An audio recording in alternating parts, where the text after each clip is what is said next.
Madam బయట war జరుగుతుంది madam. అదేంటి డైరెక్టర్ గారు నాతో షూట్ అన్నారు? అది కాదు మేడం, బయట ఫ్యాన్స్ వార్ జరుగుతుంది. అయితే వీడియో తీసి సోషల్ మీడియాలో పోస్ట్ చేయి, ప్రమోషన్స్ అవుతుంది. పిక్చర్ల గురించి వెంటనే కానీ లైవ్ లో ఇదే చూడటం. అయ్యో అది కాదు మేడం, ఫస్ట్ మీరు బయటికి రండి. చెప్పాలి చెప్పాలి. అరే ఏమైంది జరుగుతుంది ఇక్కడ? A few moments later. Madam నేను రాజమండ్రి నుంచి వచ్చాను మేడం. మీ ఆయి సినిమా చూసిన నుంచి మీకు పెద్ద ఫ్యాన్ అయిపోయాను. కావాలండి టాటూ చూడండి. నువ్వు సూపర్ రా. మీ కా మూవీ చూసినప్పటి నుండి మీకు పెద్ద ఫ్యాన్ అయిపోయాను. ఇది చూడండి.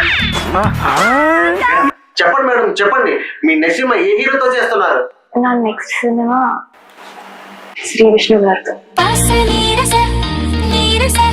డైరెక్టర్ ఎవరు మేడం? యదునాథ్ మారుతిరావు. అంటే కొత్త డైరెక్టర్. మీ లాస్ట్ 2 సినిమాలు కూడా కొత్త డైరెక్టర్ తోనే హిట్ కదా. అవును. ఇంటికి ప్రొడక్షన్ ఎవరు? శ్రీ సుబ్రహ్మణ్యేశ్వర సినిమాస్. అరే ఇప్పుడే ఒక పోస్ట్ అప్లోడ్ చేసా సోషల్ మీడియాలో, సాయంత్రం కల్లా షేక్ అయిపోవాలంతే. రే ఆగండ్రా, నేను అడిగారని చెప్పాను. అనౌన్స్మెంట్ చేయమని లేదు, అది ప్రొడక్షన్ వాళ్ళు చేస్తారు. మేడం మరి ఇప్పుడు ఏం చేద్దాం? దగ్గరలో మంచి బార్ ఏమైనా ఉందా?